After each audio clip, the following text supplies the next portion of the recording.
विद्यार्थी मित्रांनो, तुमचं स्वागत आहे माझ्या यूट्यूब चॅनल केम सोल्युशनमध्ये. काल आपण पहिला लेक्चर घेतला होता सॉलिड स्टेट या टॉपिकवर. आज आपण दुसरा लेक्चर स्टार्ट करतोय आणि यामध्ये आपण काही घटक बघणार आहोत. ते अशा प्रकारे आहेत. एक आहे 1.22 अमॉर्फस सॉलिड, हा घटक आपण बघणार आहोत डिटेलमध्ये. त्यानंतर आपण 1.2.3 आयसोमॉर्फिझम अँड पॉलिमॉर्फिझम, आयसोमॉर्फिझमच्या डिटेल्स आहेत आणि पॉलिमॉर्फिझमच्या सुद्धा डिटेल्स आपण बघणार आहोत. त्यानंतर आपण आज तो शेवटचा घटक बघणार आहोत, तो आहे क्लासिफिकेशन ऑफ क्रिस्टलाइन सॉलिड. हे एक डायग्राम आहे. यामध्ये आपल्याला आयडेंटिफाय करायचं आहे की यामध्ये अमॉर्फस कुठला आहे आणि क्रिस्टलाइन कुठला आहे. जे आता डॉटेड लाईन दिसत आहेत तुम्हाला, तो आहे क्रिस्टलाइन सॉलिड. त्याची अरेंजमेंट एकदम सुटेबल आणि व्यवस्थितपणे आहे. त्याचे पार्टिकल अरेंज आहेत. आणि हा आहे अमॉर्फस सॉलिड. या अमॉर्फस सॉलिडमध्ये तुम्हाला इरेग्युलर अरेंजमेंट दिसेल आणि पार्टिकल आपल्या विशेष ठिकाणी नसलेले दिसतील. अमॉर्फस सॉलिडचे काही कॅरेक्टरिस्टिक्स आता आपण बघणार आहोत. हा डिराइव्ड फ्रॉम ग्रीक वर्ड ओमॉर्फी मिनिंग शेपलेस. त्याला विशिष्ट असा शेप नाही अमॉर्फस सॉलिडला. हे महत्त्वाचं त्याचं कॅरेक्टरिस्टिक्स आहे. त्यानंतर आपण म्हणजे कुठल्याही प्रकारचे जसं ऑक्टोमॉर्फस, ते पॉलिमॉर्फस अशा प्रकारचे त्याचे स्ट्रक्चर्स नाहीत. त्यानंतर दुसरा पॉईंट आहे no regular but haphazard arrangement of atom or molecule. जे मॉलिक्यूल आहेत अमॉर्फस सॉलिडमध्ये त्यांची अरेंजमेंट व्यवस्थित नसते. त्यांचा सिक्वेन्स लाँग टर्म नसतो, लांब वेळेपर्यंत त्याची अरेंजमेंट नसते. हे एक त्याचं महत्त्वाचं आहे. Also considered as non crystalline solid as a super cooled liquid. Amorphous सॉलिडला दुसरं एक नाव आहे सुपर कूल्ड लिक्विड किंवा नॉन क्रिस्टलाइन सॉलिड असंही म्हणलं जातं. त्यानंतर no sharp melting point. Amorphous सॉलिडची ही एक कॅरेक्टरिस्टिक फीचर आहे. जसं क्रिस्टलाइन सॉलिडमध्ये शार्प मेल्टिंग पॉईंट होता, अमॉर्फस सॉलिडमध्ये तो दिसून येत नाही. त्यानंतर आयसोट्रॉपिक. क्रिस्टलाइन सॉलिड हा आयसोट्रॉपिक होता, अनआयसोट्रॉपिक होता. हा मात्र आयसोट्रॉपिक आहे. यामध्ये रिफ्रॅक्टिव्ह इंडेक्स आणि दुसरे काही प्रॉपर्टीज काय होतात, त्याच्या शेप बदलत नाही. त्यानंतर नेक्स्ट प्रॉपर्टी आहे no definite geometrical shape. Amorphous सॉलिडचा जॉमेट्रिकल शेप नाही. जसं टेट्रागोनल असेल किंवा स्क्वेअर प्लेनर असेल, हेक्झागोनल असेल. Do not give X ray diffraction band. Crystalline solid X ray काय देतो, एक्सरे डिफ्रॅक्शन बँड देतो, पण हा देत नाही. काही एक्झाम्पल आहेत ग्लास, रबर आणि plastics. Isomorphism and polymorphism. Isomorphism म्हणजे काय? सेम. आयसो म्हणजे सेम आणि पॉली म्हणजे मेनी. आयसोमॉर्फिझम जो आहे हा फिनॉमिनो आहे. यामध्ये दोन किंवा दोनपेक्षा अधिक crystalline substance show same crystalline structure is called as isomorphism and crystal said to be isomorphous. For example, NaNO2 and CaCO3 they have atomic ratio 1:1:3. आता हे दोन वेगवेगळे आहेत पण त्यांचा रेशो मात्र कसा आहे, 1:1:2 आहे. याला आयसोमॉर्फिझम असं म्हणलं जातं. त्यानंतर आपण बघणार आहोत पॉलिमॉर्फिझम. पॉलिमॉर्फिझम म्हणजे काय? A phenomena in which when a single substance crystallises in 2 or more form under different condition of solidification is called polymorphism. दोन किंवा अधिक फॉर्ममध्ये एखादा क्रिस्टलाइन सबस्टन्स आपल्याला उपलब्ध होतो. त्याचे एलिमेंट तोच आहे पण त्याचे फॉर्म वेगवेगळे असतात. For example 2 forms of calcite आणि ऑर्गॅनोनाइट. हे 2 फॉर्म्स आहेत CaCO3चे. कॅल्साइट आणि ऑर्गॅनोनाइट हे 2 फॉर्म दिसतात आणि ते फॉर्म आहे CaCO3 या क्रिस्टलाइन सबस्टन्सचेच. म्हणजे पॉली म्हणजे many forms of the single substance. याला पॉलिमॉर्फिझम असं म्हटलं जातं. त्यानंतर आपण बघणार आहोत क्लासिफिकेशन ऑफ क्रिस्टलाइन सॉलिड. हा 1.3 तुमच्या टेक्स्टबुक नंबर 12मधला पहिला टॉपिकचा आहे की क्लासिफिकेशन ऑफ क्रिस्टलाइन सॉलिड आपण बघणार आहोत. त्यामध्ये 1.3.1 हा जो पहिला जो पॉईंट आहे तो आहे आयोनिक क्रिस्टलचा. 1.3.1 ionic crystal. आयॉन माहीत आहे, कॅटॉन आणि अनायनपासून बनलेले असतात, त्यांना आपण आयॉन्स असं म्हणतो. हे आयोनिक क्रिस्टल डिटेल स्टडी येणार आहे आता पुढल्या स्लाइड्समध्ये. त्यानंतर दुसरा आहे कोवॅलंट नेटवर्क क्रिस्टल. कोवॅलंट म्हणजे जे शेअरिंगनं तयार झालेले क्रिस्टल्स असतात, जे शेअरिंग बॉन्डनं तयार झालेले असतात, त्यांना कोवॅलंट नेटवर्क क्रिस्टल्स असं म्हणलं जातं. हे दुसरा प्रकार आहे. आणि तिसरा आहे क्रिस्टलाईन सॉलिडचा प्रकार आहे मॉलिक्युलर क्रिस्टल्स. हे मॉलिक्यूल जे तयार झालेले असतात त्याच्यामध्ये आपण डिटेल बघणार आहोत. त्यानंतर चौथा आहे मेटॅलिक क्रिस्टल्स. आयोनिक क्रिस्टल्स आता आपण डिटेलमध्ये बघणार आहोत. The constituent of ionic crystals are charged ion namely cation आणि anion. They differ in ionic size. जे क्रिस्टल्स तयार झालेले असतात ते कॅटायन आणि अनायनपासून तयार झालेले असतात. हे चार्जड स्पेसिस आहेत. The ions in this are held by strong electrostatic force of attraction. Cation आणि अनायनवर चार्ज असतो पॉझिटिव्ह आणि निगेटिव्ह, त्यामुळे ते एकत्र राहतात. त्यांच्यामध्ये इलेक्ट्रोस्टॅटिक फोर्स ऑफ अट्रॅक्शन दिसून येतो. Ionic crystals have high melting point and they are hard and brittle. Ionic क्रिस्टलची नेक्स्ट प्रॉपर्टी अशी आहे की त्यांचा मेल्टिंग पॉईंट जे असतं ते हार्ड आणि ब्रिटलही असतात. हार्ड म्हणजे टणक आणि ब्रिटल म्हणजे तडकणारे, जसं आपण मिठाचा खडा बघतो तशा पद्धतीने. In solid state they are non conductor of electricity but they are good conductor Wien melted or dissolve in water. Ionic crystal हे सुरुवातीला नॉन कंडक्टर असतात, पण मेल्टेड किंवा डिझॉल्व वॉटरमध्ये ते कंडक्टिव्हिटी करतात, कंडक्टिव्हिटी इलेक्ट्रिसिटीची करतात ते. आणि पाचवा पॉईंटमध्ये in aqueous solution they dissociate forming ion. जर त्यांना पाण्यामध्ये विरघळवलं, फॉर एक्झाम्पल NaCl, हा NaCl पाण्यामध्ये विरघळला तर Na+ आणि Cl- सारखे आयॉन देतं. त्याचे काही एक्झाम्पल्स खाली आहेत 6व्या पॉईंटला. एक्झाम्पल आहे NaCl, ह्याला डिझॉल्व केलं तर Na+Cl, KCl आहे, CaF2 आहे, K2SO4 आहे, इत्यादी प्रकारचे आयोनिक क्रिस्टल. बाजूला एक डायग्राम दाखवलेली आहे, तेही थोडंसं ऑब्झर्व करणं गरजेचं आहे. ह्याला आपण ते ब्रिटलनेस दाखवलेला आहे त्याच्यामध्ये. त्यानंतर आपण दुसरा बघतो टॉपिक, तो आहे चॅप्टर नंबर ह्याचा. हा आहेत कोव्हॅलंट सॉलिडचे काही एक्झाम्पल. डायमंड असेल, सिलिकॉन डायऑक्साईड आहे दुसऱ्या नंबरला. आता सिलिकॉन डायऑक्साईडवर मी टिक केलेली बघा, सिलिकॉन डायऑक्साईड आहे.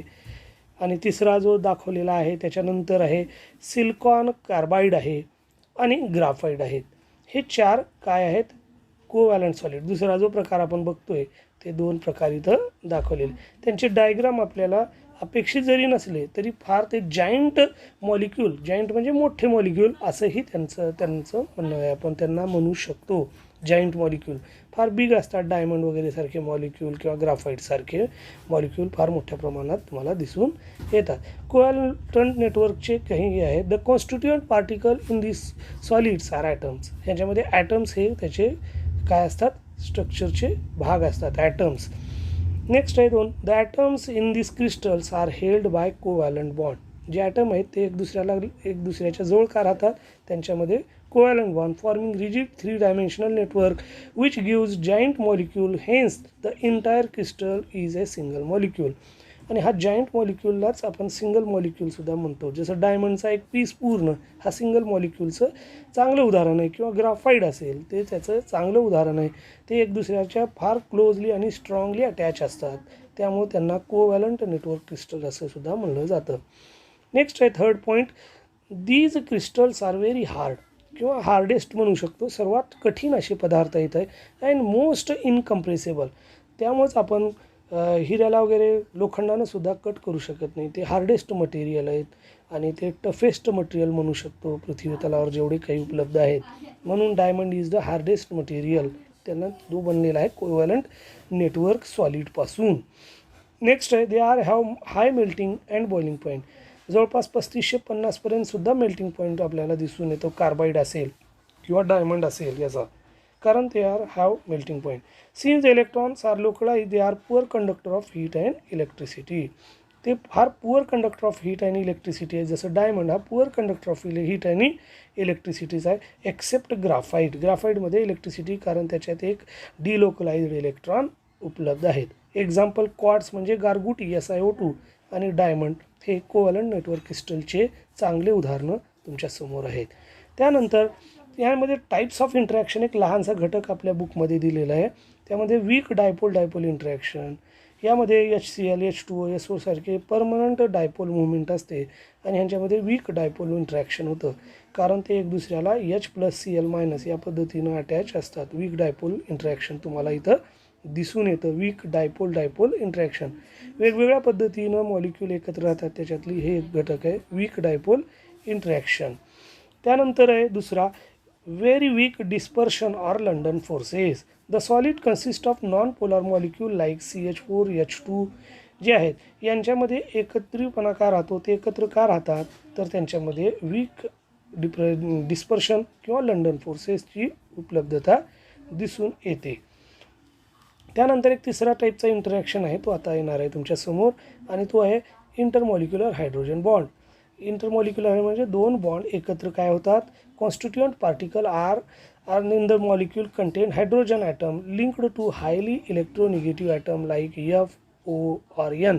In these molecules are held by hydrogen bond which each atom of one molecule is bonded to electronegative atom like F, N or O of other molecule. म्हणजे hydrogen bond हे इलेक्ट्रोनिगेटिव्ह item बरोबर काय करतात, bond तयार करतात, hydrogen bond. Since hydrogen bonding is weak, these solids have very low melting point and generally at room temperature they exist in liquid or gaseous state. Hydrogen bond हा काही strong नसतो, त्यामुळे ते लिक्विड किंवा gaseous स्टेटमध्ये उपलब्ध राहतात hydrogen bonding molecule. त्यानंतर they are non conductor of electricity. ते आत्ता सांगितलेला पॉईंट लिक्विड और गॅसियस स्टेटमधला तुम्हाला दाखवलेला आहे, तो हायलाईट केलेला आहे मी. म्हणजे इंटरमॉलिक्युलर हायड्रोजन बॉन्डिंग ही लिक्विड और गॅसियस स्टेटचे सबस्टन्स क्रिएट करते. They are non conductor of heat and electricity. ते इलेक्ट्रिसिटी आणि हे करू शकत नाही. मी आता तुम्हाला डायग्राम दाखवतो. ही आहे तुमच्यासमोर मॉलिक्युलर सॉलिडची डायग्राम. हे मॉलिक्युलर सॉलिड आहे जो की त्याच्यामध्ये बॉन्ड कशा पद्धतीनं हायड्रोजन बॉन्डिंग केलेले आहेत, जे लाल कलरचे जे आहेत ते एक दुसऱ्याला कसे इंटरॅक्ट झालेले आहेत हे दाखवत. मॉलिक्युलर सॉलिडचे काही पॉईंट्स मी तुम्हाला इथं दाखवतो आहे. The constituent particle of these solids are molecules or unbonded single atoms of the same substance. एकाच प्रकारचे ॲटम असतात किंवा मॉलिक्यूल असतात. The atoms within the molecule are bonded by covalent bond. पहिलं पॉईंट झालेला आहे. त्याच्यानंतरचा दुसरा पॉईंट आहे the atoms within the molecule bonded by covalent bond. हे एकच मॉलिक्यूल CH4 आहे, त्याच्यामध्ये हायड्रोजन आणि कार्बन कोव्हॅलंट बॉन्डनं काय असतात, एक दुसऱ्याला अटॅच असतात, एक दुसऱ्याच्या जवळ असतात. हे या पॉईंटमध्ये आपण दाखवलं आहे. The atoms within the molecule are bonded by covalent bond, हे आपल्याला बघायला मिळतो.